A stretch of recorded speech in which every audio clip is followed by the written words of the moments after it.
And some breaking royal news. The Queen makes a very public show of support for Prince Andrew as he's seen by her side for the first time since that dreadful interview. And they've headed to church together this morning, less than 24 hours after the Megxit deal has been done. Nice. There they are going in to Sandringham Church just a little bit earlier this morning. Well, she's maybe lost a grandson and a great-grandson, and maybe this one's come back in from the cold. What do you mean by that? Although, one thing for certain is Prince Andrew will not be out doing many royal duties at any point in the near future. So, it's a hard Megxit. It's a clean break from the royal family. They will not be using the HRH titles. Who are the winners and losers out of this saga? Leslie is a new caller to this show from Hampstead. Good morning, Leslie. New caller to this show from Hampstead. Good morning, Leslie.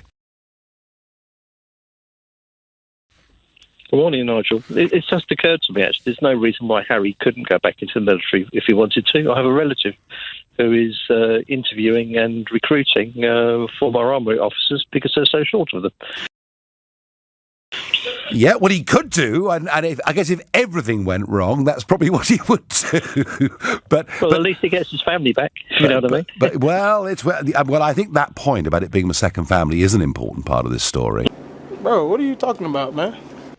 I really do. So, how do you read the deal that's been done?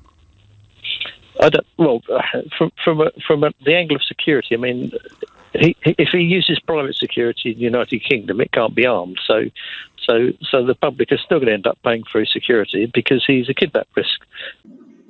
We do not care. And so is his wife and his child. So yes, one way or the other. I don't think we can argue about that, Leslie. I mean, after all, we provide security for former prime ministers. We provide security for former Northern Ireland secretaries, in some cases, home secretaries. And, you know, he is a very public figure. So when he's in this country, I don't think that's an argument, Leslie, do you? Stupid. I'm not going to let you get the chance. No.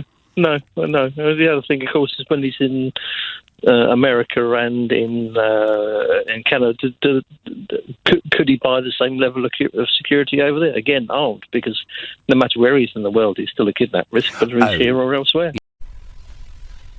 I don't know. Yes, I mean, armed security in America is a much easier thing to get permission for. In this country, private companies, armed security, it just isn't going to happen apart from very exceptional circumstances. And one of the reasons why security does matter, of course, Leslie, is everyone says it's the media that hounded Diana to her death. Arguably, it was bad private security and a very poorly trained or half-drunk chauffeur that led to the tragedy. Do you think Harry and Meghan are heading off for a happy life? I think they're heading off for a difficult life. I think the grass may look greener on the other side, but I very much doubt if it is. Okay, I'm listening. You have my attention. No, I think you're right. Leslie, thank you for your call. Nigel, the winner here is Meghan.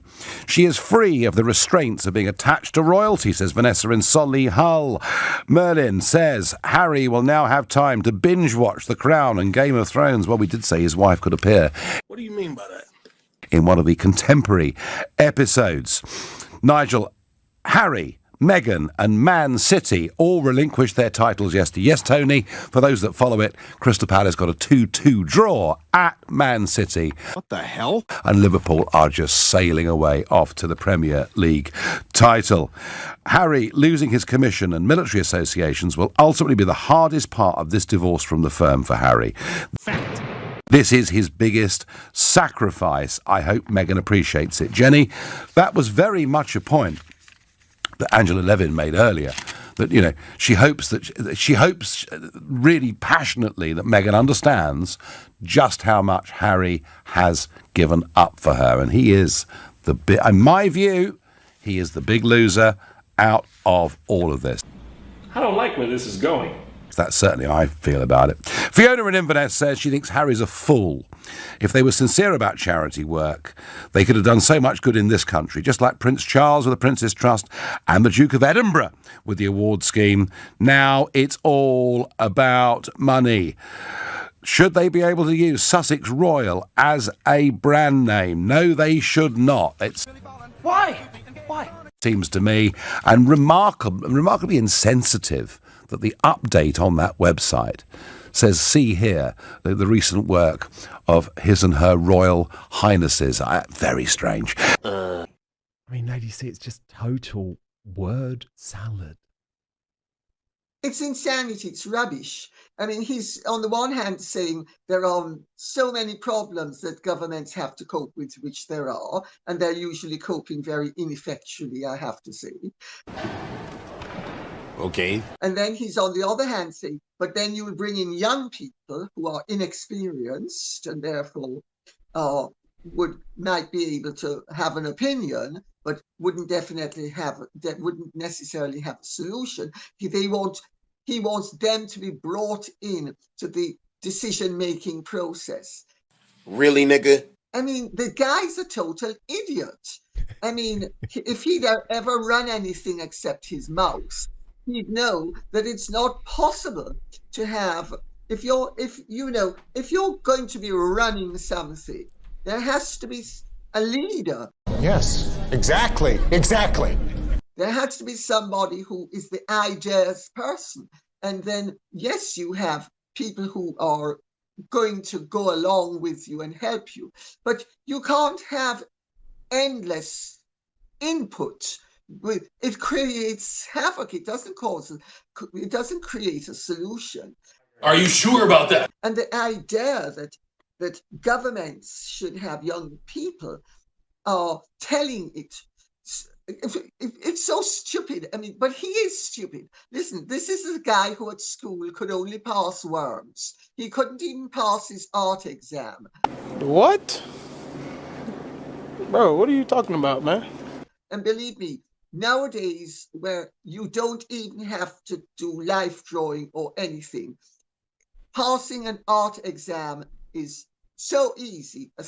A 2-year-old child would be able to be declared a genius with smudges and thing all over a canvas. I don't like where this is going. And he couldn't even pass that. You know, it's offensive on a certain level. But there he is pontificating. Oh, I know. But what was interesting, Dan, was that Jamaican girl made some very good, interesting points. Okay, I'm listening. You have my attention. In terms of the way where the world is heading now, in terms of political instability, of governments creating havoc and warmongering. I mean, she made some really good points, which I was totally in favor of. And of course, I was proud of my compatriot because she was so intelligent. But he's just an idiot, that man. Yes, that's the perfect way, I think, to sum up his New York trip.